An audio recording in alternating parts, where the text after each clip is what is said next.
स्वागत है। आज हम एक ऐसी दुनिया में गहरे उतर रहे हैं जिसमें हम सब जी रहे हैं, डिजिटल दुनिया। और इसकी एक बहुत बड़ी बहुत ज़रूरी बात, साइबर सुरक्षा। हमारे पास एक लेख है, डिजिटल सुरक्षा आज की अनिवार्य आवश्यकता। तो आज देखते हैं इस लेख से कि ये जो साइबर फ्रॉड है ये कितना फैल गया है और असल में इससे बचें कैसे। हम सब सुनते हैं ना फ़ोन कंपनी से कि भाई अनजान कॉल, अनजान लिंक से बचो, पर लेख तो कह रहा है कि अपराध फिर भी बढ़ रहे हैं तेज़ी से। तो चलिए शुरू करते हैं। लेख कहता है कि ज़िंदगी अब ऑनलाइन है, सब कुछ, बैंक, शॉपिंग, पढ़ाई, यहाँ तक कि बातचीत भी। इसने चीज़ें आसान तो की हैं। हाँ, आसान तो बहुत हुई हैं, लेकिन देखिए इसी आसानी के साथ ना ये साइबर अपराध का खतरा भी उतनी ही तेजी से बढ़ा है। ये दोनों चीजें साथ साथ चल रही हैं। सही बात है। और ये खतरा किस किस शक्ल में आता है? लेख में जैसे जिक्र है फिशिंग का, वो नकली ईमेल, वेबसाइट्स। जी, फिशिंग है, हैकिंग तो है ही, फिर वो रैंसमवेयर जिसमें आपका सिस्टम लॉक कर देते और पैसे मांगते हैं। मारे हाँ, और वो आम ठगी, जैसे नकली क्यूआर कोड स्कैन करवा लिया, या नौकरी का झांसा दे दिया। बिल्कुल, लॉटरी का लालच, केवाईसी अपडेट के नाम पे धोखाधड़ी, पहचान चुराना, ये सब बहुत आम है। तरीके बहुत हैं। हाँ, और दिक्कत ये है कि अपराधी, आप कह सकते हैं, बहुत इन्वेंटिव हो गए हैं। वो लगातार नए नए तरीके सोच रहे हैं। इससे बचाव और मुश्किल हो जाता है। तो ये सिर्फ तकनीकी चीज नहीं है। नहीं, बिल्कुल नहीं। ये जानना बहुत जरूरी है। वो सिर्फ सिस्टम की कमजोरी नहीं ढूंढते, वो हमारी इंसानी साइकोलॉजी का फायदा उठाते हैं। डर दिखाते हैं, लालच देते हैं, या भरोसा जीत लेते हैं पहले। और लेख में कुछ आंकड़े भी थे एनसीआरबी के। हाँ, वो तो काफी चौंकाने वाले लगे मुझे। हाँ, आंकड़े तो हैं ही। 2023-24 में करीब 29,000 मामले और नुकसान 177 करोड़ रुपए। और वो बैंकिंग फ्रॉड वाला 2020 से 24 के बीच 5.82 लाख मामले, और रकम तो 3,200 करोड़ से ज्यादा। बाप रे। जी, और ये तो वो मामले हैं जो रिपोर्ट हुए। सोचिए कितने और होंगे जो सामने ही नहीं आते। ये भी है, खासकर शायद छोटे शहरों में, गांवों में, जहां अभी उतनी डिजिटल समझ नहीं है। बिल्कुल। तो ये सिर्फ पैसों का नुकसान नहीं है, ये लोगों के भरोसे पर चोट है, उनकी मानसिक शांति पर असर डालता है। लेकिन ये भी कहता है कि कुछ लोग ज्यादा आसानी से शिकार बन जाते हैं, जैसे हमारे बुजुर्ग। हाँ, ये पैटर्न दिखता है।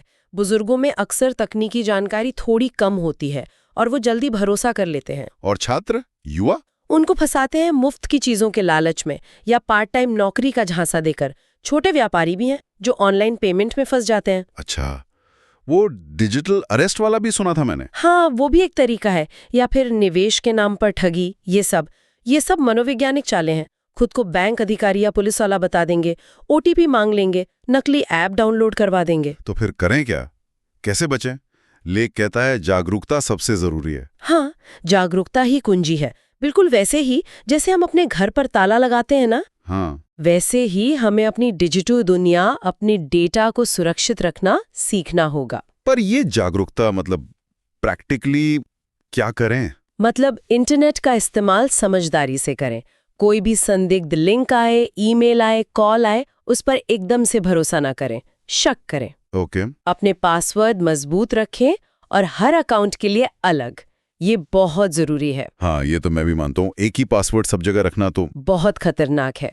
और अपनी निजी जानकारी जैसे ओटीपी, सीवीवी, पिन, ये किसी को ना बताएं, चाहे कोई भी मांगे। और कुछ भी अजीब लगे तो तुरंत रिपोर्ट करें। सरकार ने भी तो कुछ किया है ना, वो हेल्पलाइन 1930 और वो पोर्टल भी हैं। जी हाँ, सरकार ने कदम उठाए हैं। हेल्पलाइन 1930 है, national cyber crime reporting portal cybercrime.gov.in है। स्कूलों कॉलेजों में भी ट्रेनिंग प्रोग्राम चलाए जा रहे हैं। तो ये काफी है। देखिए, ये प्रयास जरूरी हैं, लेकिन ये तभी कामयाब होंगे जब हम सब हर नागरिक अपनी जिम्मेदारी समझेगा। हमें खुद भी जागरूक और सतर्क रहना होगा। डिजिटल साक्षरता सबके लिए जरूरी है। सही बात है, ये सबकी मिलीजुली जिम्मेदारी है।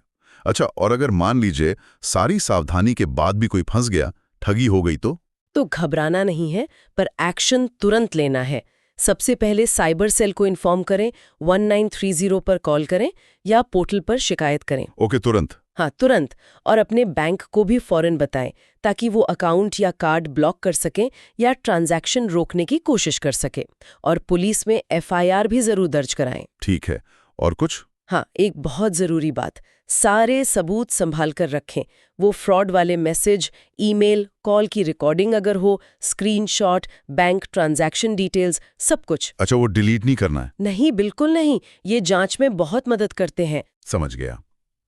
तो कुल मिलाकर लेख का निचोड़ यही है कि डिजिटल दुनिया में रहना है तो चौकन्ना रहना पड़ेगा, ये अब कोई ऑप्शन नहीं, जरूरत बन गया है। बिल्कुल। और अंत में एक सवाल शायद हम सबके सोचने के लिए छोड़ सकते हैं, जो इस लेख की आत्मा से जुड़ा है। डिजिटल इंडिया को सुरक्षित डिजिटल इंडिया बनाना है तो हम खुद को बचाने के साथ साथ अपने आसपास के लोगों को, अपने परिवार को, दोस्तों को, इनको जागरूक करने के लिए और क्या कर सकते हैं? सोचने वाली बात है। शायद छोटी छोटी बातचीत से भी फर्क पड़ सकता है ना? हाँ, शायद। इस पर सोचिएगा जरूर।